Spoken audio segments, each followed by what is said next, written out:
So I'm trying to invite Oh, can she? Marianna, but it won't I let can me. see No, her. I can Hi, see Marianna. Mariana. Hi, Mariana. Hello. Oh, it's so good to see you. Yes, thank you. My laptop didn't work, so I'm on my phone. But I'm here. You know what? I wonder if it would be better. Well, awesome. Thank you both so much for being here. Um, Thank yeah. you for hosting. Huh. Yeah, I don't know why. Okay, so Mariana, you're going to be my eyes because I can't see Joe. Okay, I can I see the just see you. board, so it's fine. So, I'm the lucky one. yeah, this happens every time. Every time I do a live with Joe, I just look at myself talking and have to guess her facial expressions, what she wants to say. So maybe you can help me out if her hand goes up or if she's like, but wait, and Yeah, you can let me know. I'll go All put it right, back. so um, we all know who I am, but I'll go ahead and introduce myself for some of the other people who are joining us who maybe don't know. My name is Jasmine Simon. I'm a bidirectional therapeutic touch practitioner with Tanjay Wellness, and I'm located in Washington, D.C. I have an office there, and then 170 miles south in Southern Virginia called Williamsburg, Virginia. And, my focus is really around touch, bidirectional. This is a term that I've coined, and that just means the touch goes both directions. Um, and my focus is primarily with people who have anxiety, trauma, whether it's CPTSD, PTSD, PTSI. And that's kind of my little niche area. Would one of you like to go next to introduce yourselves? Okay, I'm gonna go then next. My name is Marianna Hollosi, and I'm a touch therapist based in London as well. And I help different types of people that we're going to talk about to either heal their touch-based traumas or anxiety, or just enjoy the company of another person. I'm not only bi-directional because some of my clients come to me and kind of have my sessions as a treatment. Meaning they just lie out as an angel and they don't really touch me as much, whichever way or whatever they need at the moment. And yes, I'm based in London. I've got 2 places. I have some clients in Leighton and some in Angel Islington as well. And yes, I'm happy to be here with you ladies. I love you lots, both of you. Oh, Thank Joe? thanks you. for coming on, Mariana. My name's Jo, and I'm based in Perth, Western Australia. And I've been a cuddle therapist for about 5 years, and I see everybody. I don't really have a focus, just anybody that I feel aligned with. So for me, it's really about the feeling.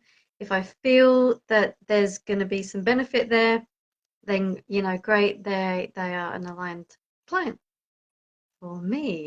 So yes. But this topic was actually inspired by a recent radio interview that I did a few weeks ago, maybe a month ago, where when the DJ introduced me, he just said his opinion, which was, I think cuddle should be free.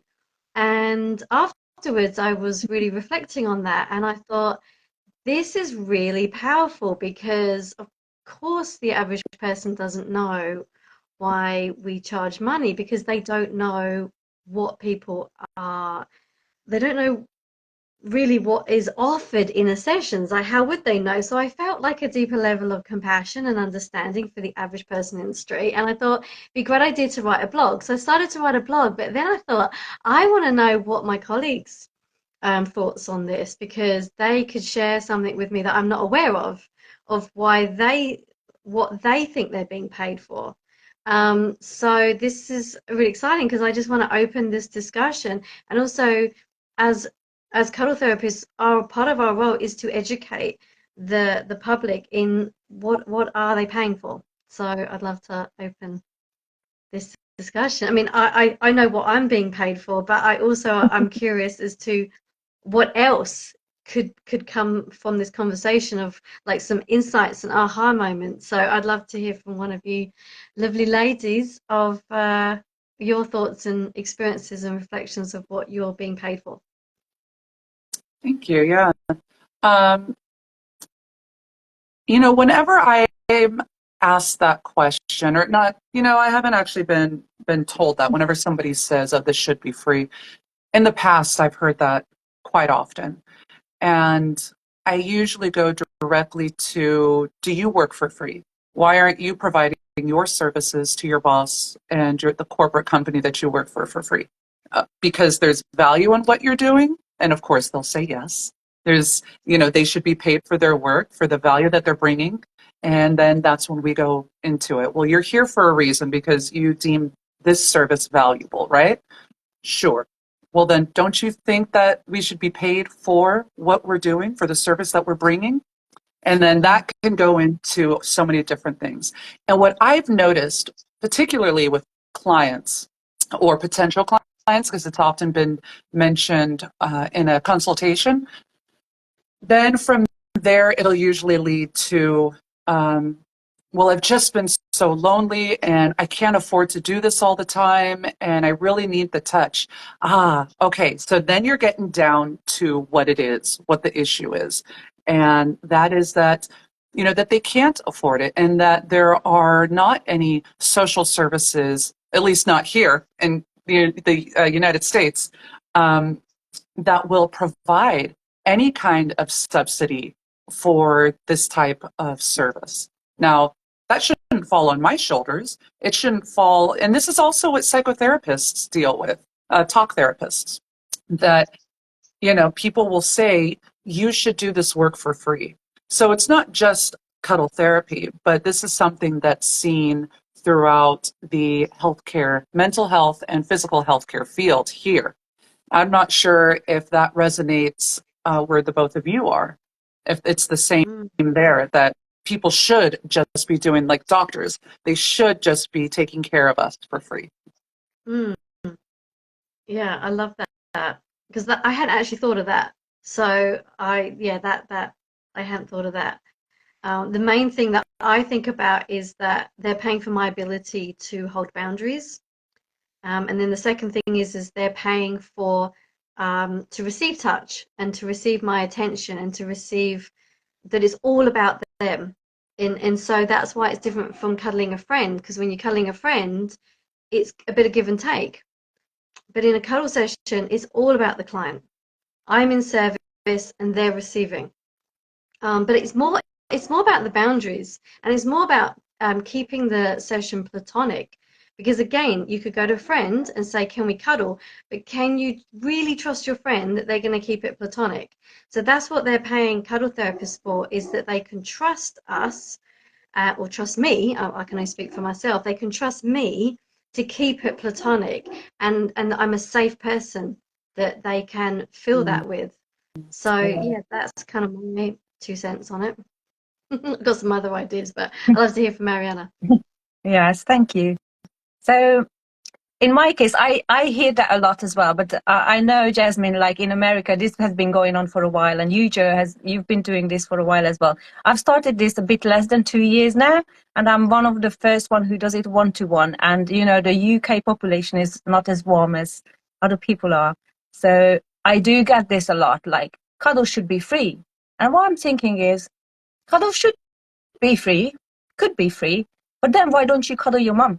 Why don't you go and cuddle your sister or your friend or your colleague? They could give you a cuddle for free. So what I'm giving them is not really the cuddle. What I'm selling and trying to give them, or not really give them because it's all inside them, what I'm helping them to evoke the feelings that are already in them. They were either suppressed or they are hiding because they traumatized and they don't dare to go there. So what I'm giving them is the feeling and the ability to hold them and keep them safe so they can go into themselves and they can get touched and connect back to themselves. And that brings up a lot of emotions. So I do have different people. I have people who were sexually abused. Their number one feeling they need to feel is feeling safe and feeling secure in their body and with another person touching them, or sometimes even just looking at them. Sometimes even they looking at me is scary as well. And so that's one of the feelings that they are paying for, like feeling secure. Because the way I think, like until we don't know what something feels like, feeling safe in the body, feeling safe with someone, feeling loved, feeling accepted, we can't go and search for it outside. But once you get to feel that to yourself, like on a cellular level inside of you, then you can find things that give you the same feeling and build yourself in your own world. And so for me, it is the feelings of being seen, the feelings of being heard. Like, it's not about, for me, it's not about the cuddles. It's like being there for someone, having that human connection. If, you know, there are lots of people who are never listened to. Right. And then Yeah. if someone tells me, but Marianna, don't say a word. I just want to tell you something that's been on my shoulder for 18 years. I just want somebody to listen to me Right. unconditionally, non-judgmental way. Then I'll just zip it and I listen. And that's all they need. And it's not the cuddles. We might do it in a holding position, but we might just be sitting next to each other. And there's lots of feelings like that, but being accepted. Like, we are so tough on ourselves due to our past experiences that we are our biggest prison that we're building for ourselves. And helping someone to acknowledge the journey they did and celebrate with them and just turn on the lights that, okay, you're doing a brilliant job. You might not see it because you're still in the dark and some of your thoughts are still from the past. And then, okay, they can change their way of thinking. They can change their way of looking at things. And these things can't be done ourselves. Like, I'm a coach as well, so I think this might be coming from my coaching background. But it's just beautiful. Like, we are blind to ourselves in most of the cases. That's why we need to learn and go to coaches and work with mentors and learn as well. We're always growing. And I think cuddle therapy is one of the ways people can grow. And also what I feel is, like, talking is not enough. Lots of people that come to me, they've been doing the talking for a really long time and they still are scared to be touched. So we need to go into the body. I'm not saying cuddle therapy is the only way, but that's one of the nicest way, one of the safest way. And anything can happen in there. And I could just talk for a really long time, but I want you to talk.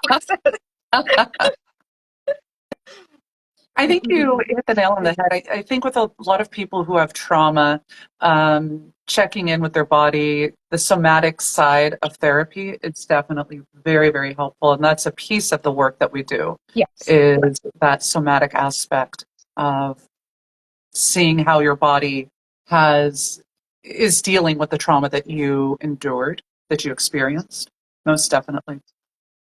And I think that's a block when people like are questioning, why would you pay for that? Because to them it's a mental concept and a mental construct. And until a person has actually felt it in their body, that they feel safe, they feel accepted, they feel, you know, the other person's presence, they feel relaxed, you know, the oxytocin as well. Until a person's actually felt that in the body, this cuddle therapy is only going to be a mental construct to them. So sometimes it is difficult to explain to people what it is because it's just mental. So yeah, I think that's something as well, that sometimes it's difficult. You know, I can only do my best to explain what it is with words, but until someone's felt it, it's incredible. I could not agree with that more. I often, when I network, because I network with a lot of therapists, I'll say, hey, why don't you come in for a 30 or 40-minute session? I can sit here and explain to you what's happening with the oxytocin and how it's lowering this chemical and, you know, how this is the touch is the cheat code to get you to relax and trust and blah, blah, blah, blah. I was like, but unless you're actually in session and you experience it and you experience that odd feeling of you're a complete stranger, but I am oddly comfortable with you and I feel safe and I feel not guarded, but like protected. And now I can talk about these things, or I can cry, you know, talk about these things that I've never talked about. or just finally shed tears after 20 years of holding it in. And, we can explain this to people, but until they actually experience it, I think it's hard to make that connection of what's going on in session. Yeah, totally agree. Uh, Dylan Jocelyn has a comment here, if that's okay if I can read that. As a trauma survivor, integrating touch into my therapy has proven to be extremely helpful to my healing. Yeah, I think that's something that a lot of us have heard, right? Have the both of you heard that from your clients? Yes. Yeah. Yes, definitely. Yeah. It's just wonderful. There's just no words to, it's just so heartwarming to hear that and to feel that. So yeah, it's beautiful. Yeah, thank you for sharing that. Yeah, thank you, Dylan. Thank you. I also do sometimes exercises with my clients. Dr. Betty Martin's framework, The Art of Receiving, has really good exercises to practice our boundaries and consent, because most people have got issues with saying no and, the people pleasing and everything. And then it's really important to feel into the body and see what feels right, where it feels right to say yes, and where do I have to go into no or into a maybe, and think about it, or let it see how that feels, and then take it from there. And if they can do this in a safe place with me, they will be able to practice it in the real world as well, where it's more important. But it's hard to learn there when it's all there in front of your face and it seems or feels big. Yeah, and that's, again, you can't really do that at home all by yourself, and that's nothing to do with cuddles again, but I do that, so that's another thing. Yeah, it's wonderful. What kind of before I got exercises? this, Oh, sorry, go ahead, Joe. I was just going to say, before I got into this, before I did any courses, I didn't even think that the word boundaries, the word boundaries was not even in my vocabulary. I didn't even think about that. Yeah, not in mine. And so the Cuddlist course was just really about boundaries and consent, and I was like, wow, everybody should do this course, because it's it's just bringing so much more awareness to boundaries. So yeah, and they had a little caption of what we're being paid for, and it was along the lines of, they're paying you for your ability to set and hold boundaries, and then to navigate the space within those boundaries during the session, because you've got an hour and a half, 2 hours, however long the session is, to navigate the session and uphold those boundaries. And it's like that's huge. But unless you've actually done it, that's oh, that's easy. Well, it's actually not sometimes.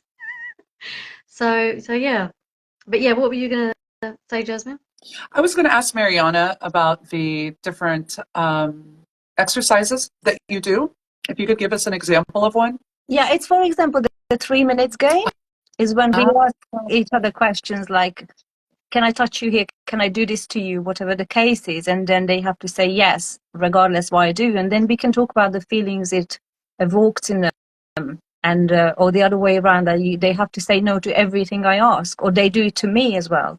And then how does that make feel? Because for someone who was abused, saying yes to everything or saying no to everything can be, powerful, very powerful. And also talking about what it means if we don't set the boundaries. How can we be hurt in life? What is that called? Is it called raping or whatever it is? There's lots of things that are within receiving and giving, with consent and without consent. Yeah. Right. And these are lifestyle skills. They are not cuddle skills. These are skills that are really useful in life. Yeah. I often tell people that. I'm like, what you're learning here, you can take out into the wild and use in your romantic relationships and your friendships, with your boss, with your colleagues, coworkers. the people in line at the grocery Every day. store, like with everybody. With any Mm. relationship, really, because it's all about the connection between two human beings, and that's what we do. Wherever we go, we're Mhm. just human beings connecting Yeah, on different levels. Mm. Yeah. I've definitely felt more comfortable since starting this work saying no or telling people I don't know. Let me think about it. Mm. Well, I need to know now. No. I I'll can let take you know when I'm my ready. time. Yeah. That's what I can give you. All Mm. right. I can I change feel my I'm more mind. aware. Sorry. Yeah, that's Yeah, right. yeah, you Thank can you. change your mind. Yeah. I feel I'm more aware of the emotions and I'm aware of how it feels to say no, so I can be present with like a pattern or something in me like worry or yeah, just whatever it is. I'm more aware of that feeling that's coming up, that's my inner child that just wants to be held and loved. So yeah, that's just that. Yeah, that's amazing.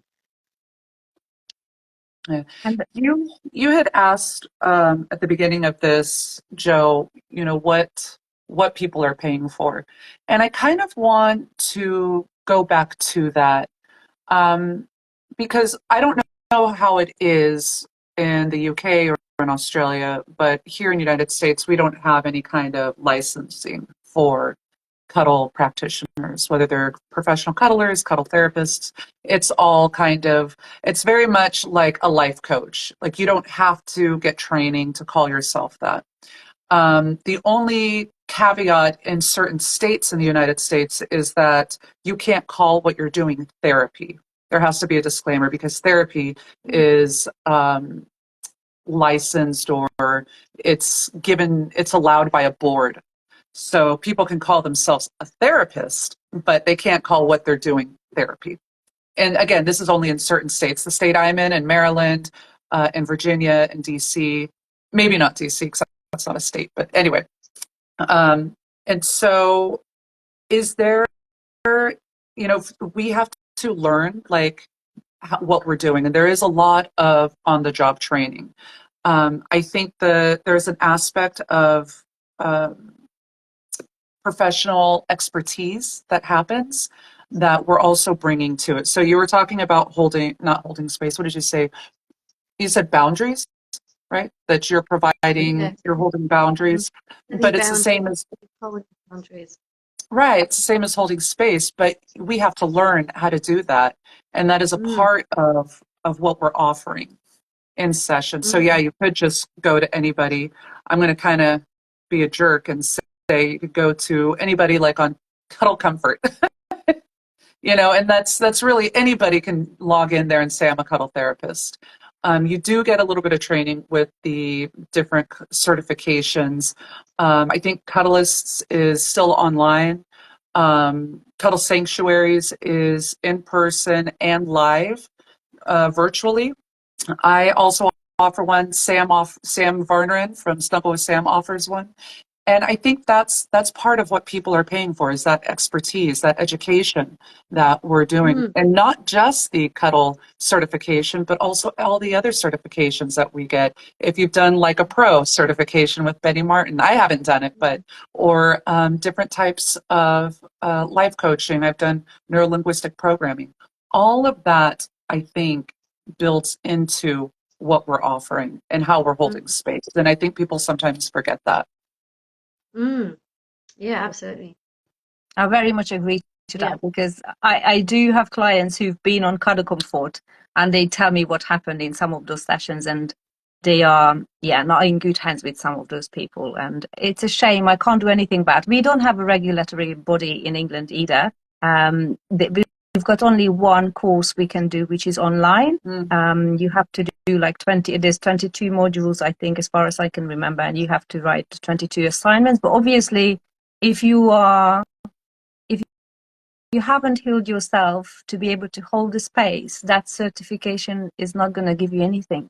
Because if you're Yeah. going to be anxious with someone and you won't be able to hold the space, if someone's coming to you who's been self-harming, you have to be there 100% and look after them as best as you can. But if you are not there in mental capacity and emotional capacity, you won't be able to do that. I mean, a general you. And And that's important to know, that Mm. I think the certification, who does the certification, they really do this and take this seriously, and they are really there to look after people, not just for fun or whatever the case is. And that's Mhm. important. Yeah. Yeah, but and also we need to know our boundaries of whether we think we're a good fit with that particular client, or whether that's, above our pay grade, or that's above our capacity um to be in service to that person. Yeah, knowing That's our really limits. important as well, to know when we're a no. I'm really clear with, I'm getting like people who hung up on me when I tell them why, what my boundaries are. But they're just vetting themselves. It's good. Right, right. Hey, I appreciate a hang up more than showing up and kind of expecting something else.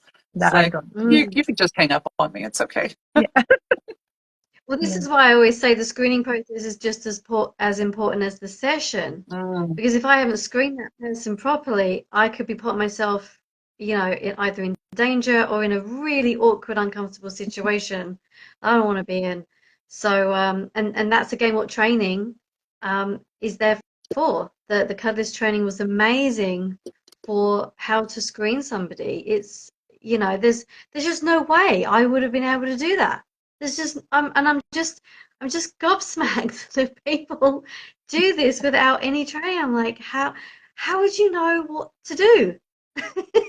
Like, either they've done something similar, or they just really savvy, or they've got loads of common sense.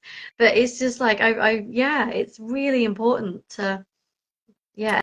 And that's again what people are paying us for. They're paying us yeah, for our time that we've spent, and money for, the training courses. And it's really important to get training. It's huge.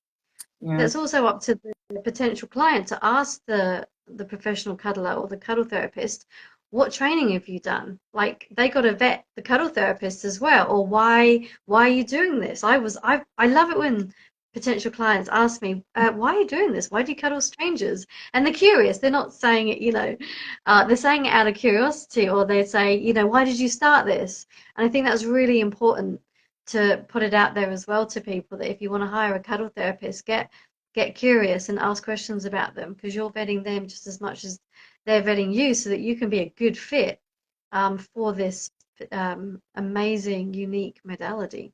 Absolutely. I had a consultation yesterday with a potential client, and after going through, the whole thing, boundaries, consent, agreements, what to wear, um, we got to the end, and I presented, told them, my pricing, and I need a deposit. And they were like, I can't do that. And I'm like, well, I offer a sliding scale as well, and this is what it is. And they said, I still can't do that. I'm like, listen, you were very nervous even to get to this point, to reach out and make the phone call. You've had anxiety, for the last couple of weeks as it's gotten closer and closer to our consultation. But what you can do is go back out there and find somebody who's within your price range. And I'm very comfortable talking about money and pricing. I said, Mm, but what you've done right now is you've taken that first step.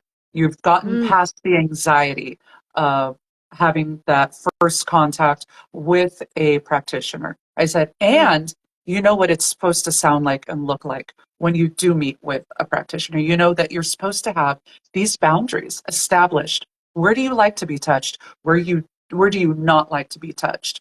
There's different models of consent, and ask and wait, the blanket yes, general, yeah. what do some people call it, general consent or something like that.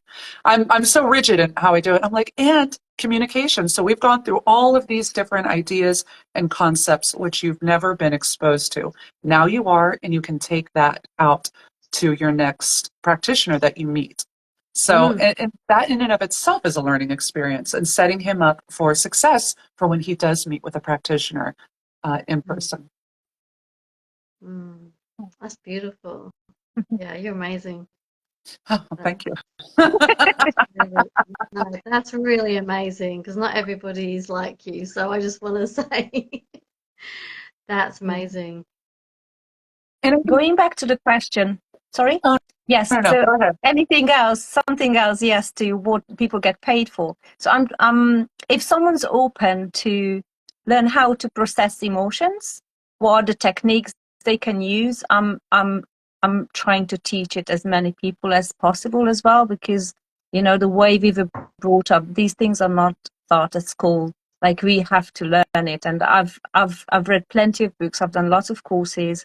And I just know that there are different ways. I know my ways, but I can offer them plenty they can try and figure out that, okay, if something hits me hard, then I don't just ignore it and then eat some food and suppress it and ignore it. But there are ways we can process them safely, and how to regulate the nervous system as well. These things are very important as well. And that's, again, not about the cuddles. It's about and me more like, that's what they're paying for. yeah. Yeah. And one more, I think that's the last one I did not mention, is the relaxation part. Like, sometimes we can just get into such a meditative state, like in a full bliss, that people can't achieve all by themselves. Like, because my nervous system is calm, they just go and tune into me and they can become so relaxed. Normally it's needed an hour and a half, 2 hours. But then it's just a total bliss out, like no thoughts coming in from the past or from the future. You're fully in the present, feeling what's happening, feeling your body, and just hearing the nothingness, like the stillness. It's such a beautiful feeling that I can do myself, because I've been meditating for a really long time, and there are different ways I can reach it. But lots of people have no idea what it even feels like. And lots of people can't do meditate, because properly meditate takes a while, takes practice. And it can be achieved in a cuddle session. Yeah. Absolutely. Yeah. So, I want to talk about the time and energy that goes into a session as a practitioner. Again, we're going back to why people are paying, but also what we're putting into it. We've already discussed boundaries, that we're upholding boundaries. We've discussed, or at least we've mentioned, holding space.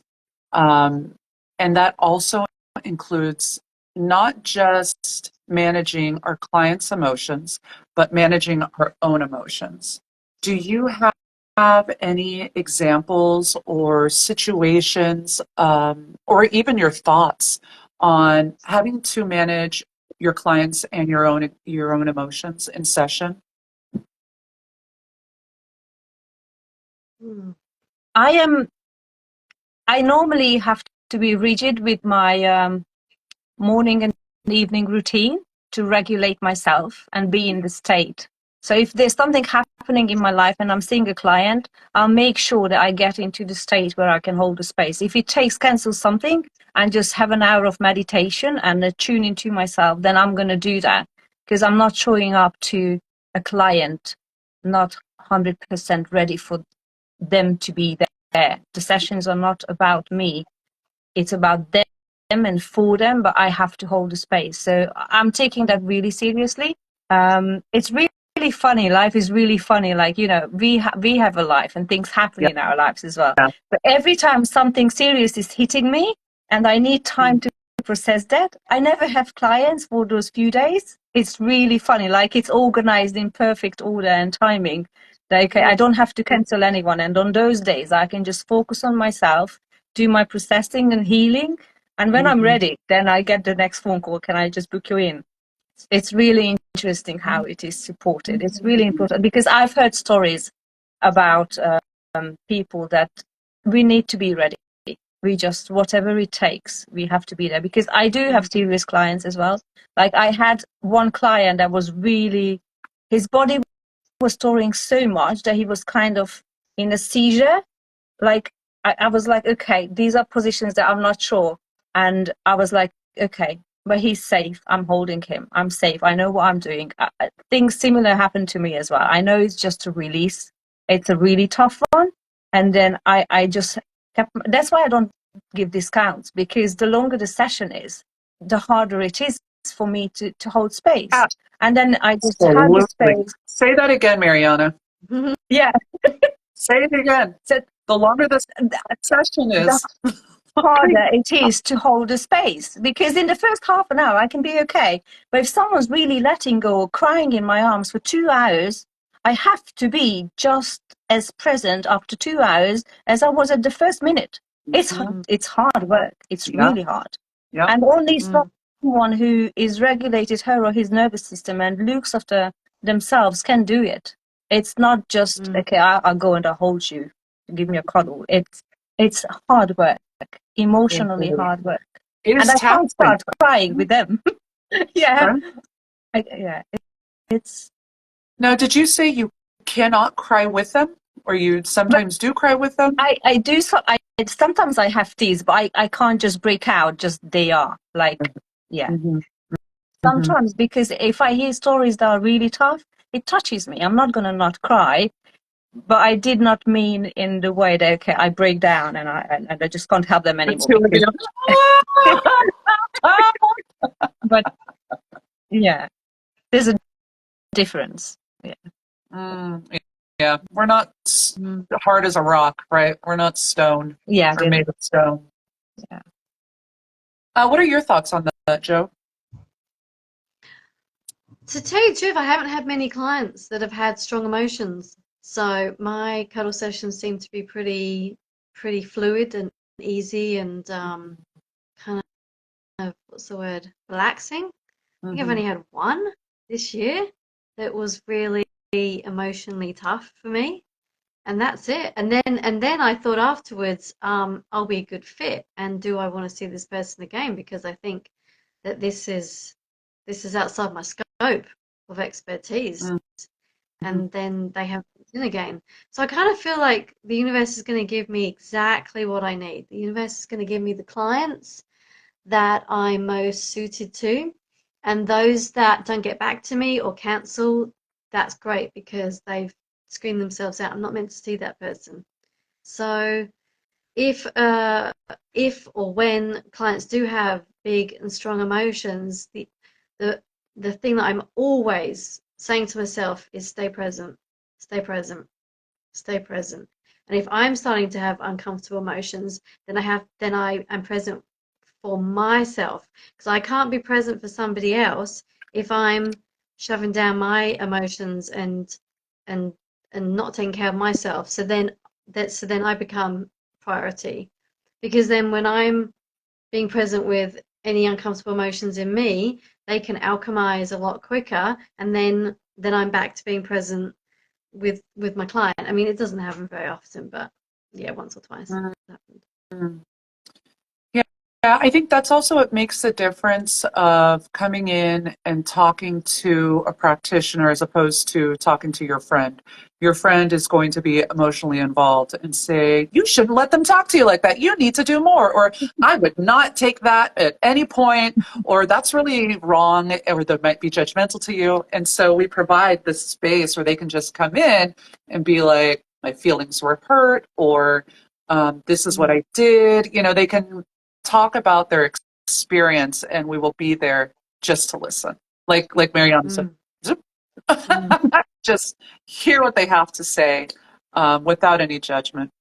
And that mm, is that emotional labor that I think we put mm, into it. Granted, we don't have any skin in the game for that person's life and their decisions with their family or their significant other or friends, but nonetheless, we're still human. We mm, still have opinions. And mm, unless somebody asks us, well, Joe, what would you do in this situation? For the most mm. part, I think we keep it to ourselves, unless Yeah. we're being asked specifically, Mm. what would you do in this situation? What's your opinion? And that's again another thing that they're paying us for, is that listening with acceptance, and and not giving them advice, not trying to fix them, not trying to coach them unless they specifically ask for that. It's more just a compassionate listening ear, and then that actually is the medicine. That's the healing. To be to I had this great phrase. It was around, healing comes when it's met with compassion and acceptance Mm. and love. And again, something else being paid for, in my opinion. Healing comes with acceptance and love. Mm. I like that. Like it is met with. So yeah, Met with. when Okay. when it's met with, yes, if somebody's telling me something really uncomfortable for them, if they can feel that it's being met with love, it's being met with compassion, it's being met with acceptance, Mhm. then that's gonna alchemize. That's so beautiful. That's the medicine. I love that. Oh. Well, I have had Yeah. some difficult sessions and clients, and so the emotional labor that I bring into it is there's a lot there. Not everybody, right? Some people just want to be held and snuggled. Other people Mm. don't want to touch at all, and I think their nervous, anxious energy just reverberates throughout the office. Yeah, sometimes the one who talks the less and doesn't touch is that energy is just so heavy. And I'm not much of a woo-woo type person. I haven't studied a lot on energy or learned a lot or done Reiki or anything, but sometimes I can feel it. Sometimes it's just really there, and I'm like, and I have to do this whole like cleansing, breathing, stretching after a session. Yeah, because it can be really, Mm. really intense. And sometimes I do have people as well who are shaking for half an hour. They are so anxious, they are so nervous. And not just with me, in life as well, that they need to figure out how to regulate themselves. And I am one way of doing it, but that's not an easy job to do. Yeah. To Mm. Yeah. hold the space, and because I'm there in my positive energy, and an anxious energy comes in, I need to bring that up and not Mm. me going down. So it has to be balanced in a way that that person is raised up Mm. energetically, and that's an effort, like not a physical effort, but it's an energetic effort. Yeah. A couple of comments here. Leaky Cuddles, I don't know if I pronounced that right. I'm sorry. Said, I do somatic shaking routine. I'll send you guys a video. That would be awesome. I would love to see that. Thank you. Jemmy Goop said, can I ask what triggered each of you to become a cuddle therapist? Would one of you like to go first? I can go Or what first. inspired? Yeah, what inspired you to be Mine a is cuddle a funny therapist, story. Marianne? Yeah, so I've Yeah. got two things that happened. So first, I was unhappy in a job, and I saw a video on, I think Instagram, or that there was someone fueling up a Porsche or a Ferrari, and then she said she was a touch therapist, and I was like, "Of course you are driving a Ferrari, you are." But it was like a joke, like I did not believe in. And then couple of years later, I quit my job, and this cuddle therapy thing was going on in my head, and I could not get rid of. And in the end, I was waking up with it and going to bed with it, like someone forced it on me. And I was like, okay, I'm going to check this out because the universe is not leaving me alone with this cuddle therapy. I'm going to go and Google what it is. And I Googled it and I started crying. Like, it resonated with me so much. I was like, okay, if I have to do this, then show me a course because I need to have knowledge. And then I Googled, and the first thing came up is the UK course. And then I started it. Like, I was not triggered into it, I was tricked into it. But this is the Strict best into thing it. that I love happened to that. me. Yeah, that's me. How about you, Jasmine? Are you driving your Ferrari yet? No, I probably have to do something else for that. Not just holding space. Maybe. That's funny. Okay, so I was completely falling apart, emotionally, killing it professionally, and I read about professional cuddling in the Huffington Post, and then had a session. And even though I had been in talk therapy for so long, this was the first time that I was just like, you know, and let all of those emotions go just by someone petting me and saying, Jasmine, it's going to be okay. And it kind of opened this floodgate of emotion, and I started learning more about it and wanted to do it, offer it in some way, not necessarily healing myself, but at least healing other people, because I wasn't ready yet. You know, we talked about so much that we've learned in our journey as practitioners. But slowly, I did start healing myself, and, you know, I can't imagine doing anything else. I absolutely love this. Yeah. So that's how I Beautiful. started. Thank you. Great. Joe? Oh, and no Ferrari yet. No Ferrari. Joe? Well, I was inspired by Faye, who used to work at Cuddle Sanctuary. I saw a little documentary with her in called 60-Second Docs, and it was just amazing the way she was talking about it. She was so just professional and warm and accepting, and I was like, I want to be like her. And there were some other things as well that were going on, but just to keep it short and sweet, I was totally inspired by her. And yeah. In a decision? I see that there's another. Yeah, yeah, I'm aware of time as well because I've got to jump off in about 10 minutes. And I just see that there's somebody else that's put a question about seeing clients in the home, in your home. Shall I read this one out? Yes, please. It says, did any one of you begin with clients in your home if you didn't have another space to work in? And if so, how did you navigate having people you're not familiar with in your home? It's a great question. Yeah, that is a good question. I'll go first, if that's all right. When I first started, I did see people in my home for about a year and a half before I got an office. And I have this problem of thinking that I'm 6'5", 250. So like, but you know what? I had a live-in nanny for part of that time. So she had the guest bedroom in the basement. I would see clients in my family room. And so for the most part, I felt really safe.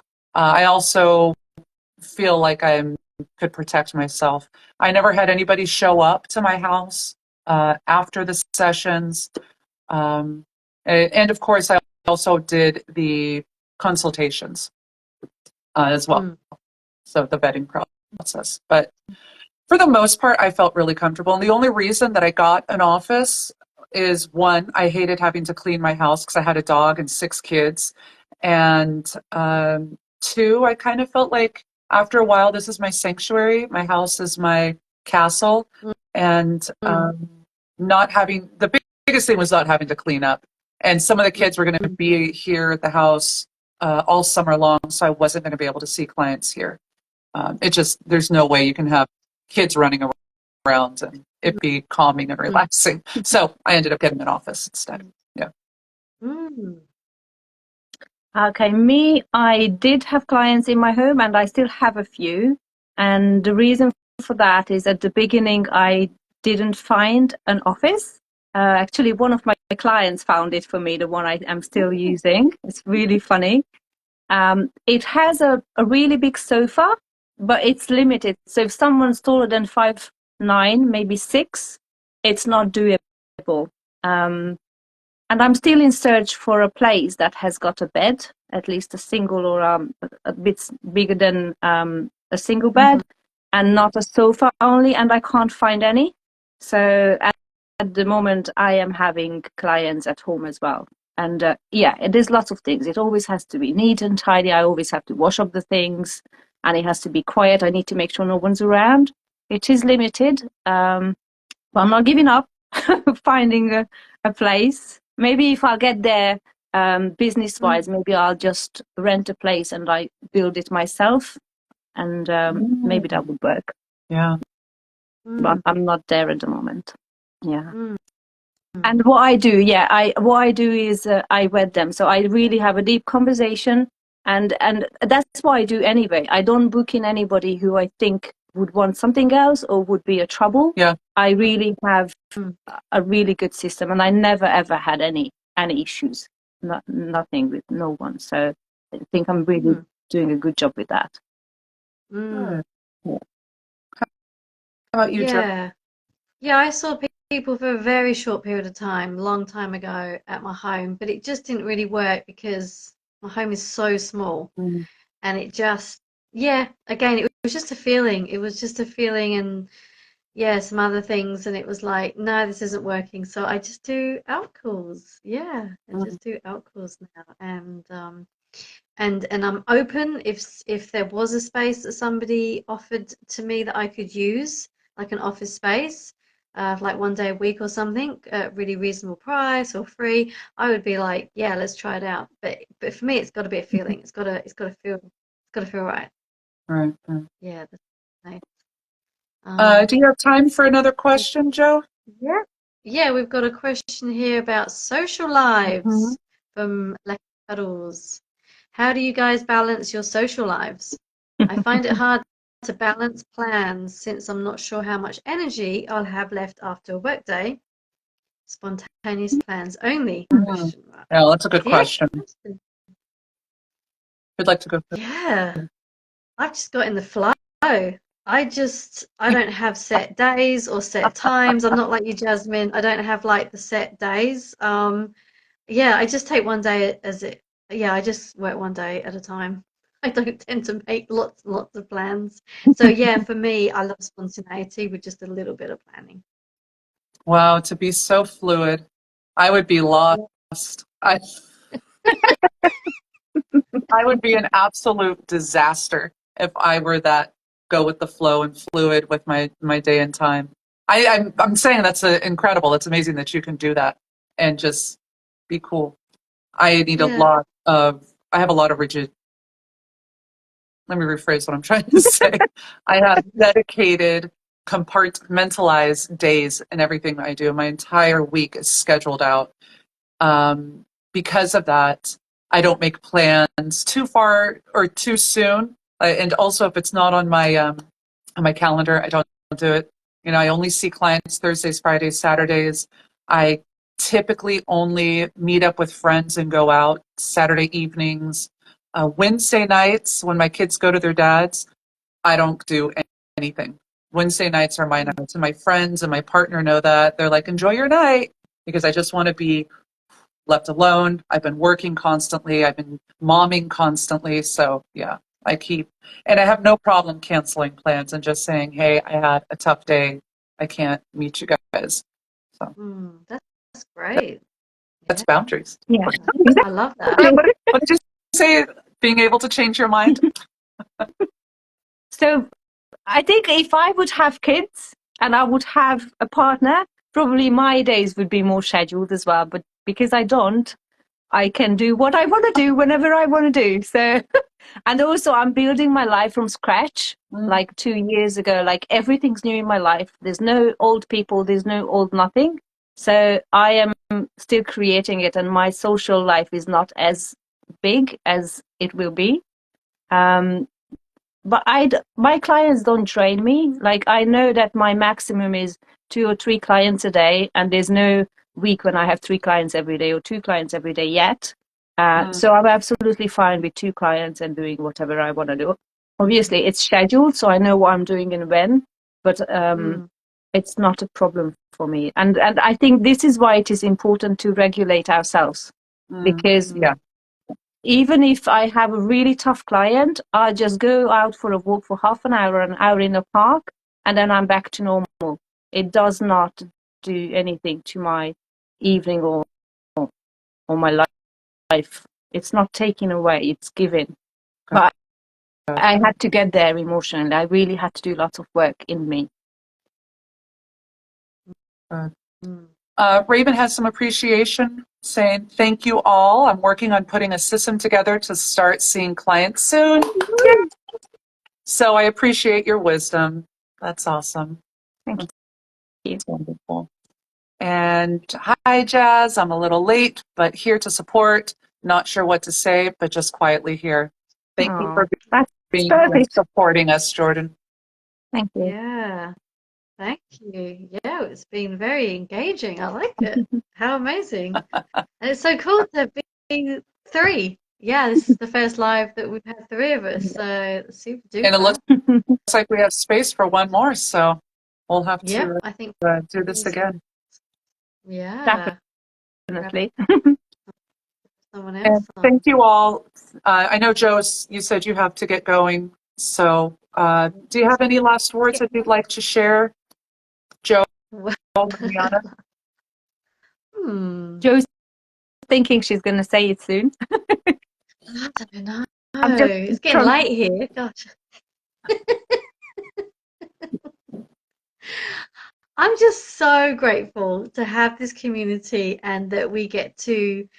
So, like right now, we're socializing and we're also educating and inspiring other people. I mean, how great is this? This is just so lovely. And this idea just came through for me. It was like this divine kind of inspiration to reach out to Jasmine to discuss what we're being paid for. And if I come up with another topic, I'll reach out to you to see if you're interested in talking about it. And if you guys have any other topics you want to talk about, I'm open as well. And I just love this. So thank you so much. And thanks to everybody for your time in watching this as well.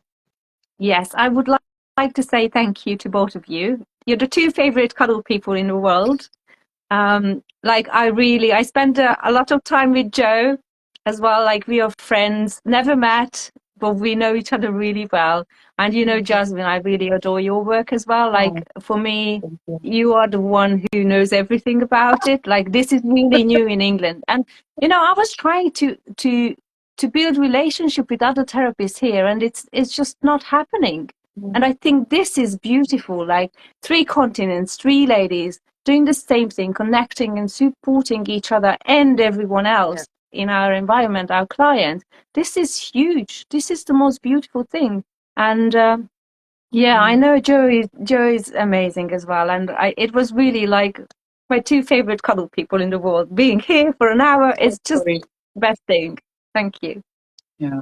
And I want to thank you both too. Community and having other practitioners, other cuddlers, people doing this work, having this ability to bounce ideas and thoughts off of each other to get advice. It's so, so helpful and so needed for any practitioner getting in this work. Make sure you have people that are doing what you're doing because it is so unique. I can't go to network and talk about our very niche, very difficult situations that we deal with, but with the two of you and with other cuddlers, I can, and you all get it. And that makes me feel seen. That makes me feel heard and acknowledged. And, hey, that's why people are paying for our time. But I need it too. I need it too from all of you. So I'm incredibly grateful to have this community, to have the both of you. Yeah, thank you, technology. And thank you that technology worked today. Yay! That was the biggest thing I was apprehensive about. Because last time, it was a bit frustrating. But yes, I'm grateful for technology. And yeah, you don't need to be in the same city to, bond or connect with another cuddle therapist. Just, my advice for anybody starting this is to just reach out. Just, have the courage and confidence to just reach out to other people and see if you click. And if you do, you do. If you don't, that's fine too. I've been friends with a lot of cuddle therapists and we kind of not anymore, and that's absolutely fine. It's like it's just so good to just go with the feeling. Yeah, absolutely. Thank you. All right, ladies. Have a wonderful afternoon, evening, morning. Yes, have a beautiful day wherever you are. And thank you, everybody, for all the comments, all the questions. That always makes these lives so much more rich and enjoyable and fun. So yeah. And I'll reach out to you as well, Leka Cuddles, because can't remember your name, but that's you're wanting support. Laura. So. She's, I believe, in the Netherlands. Yeah. We'll Germany get a chat going. Those are my two guests as well.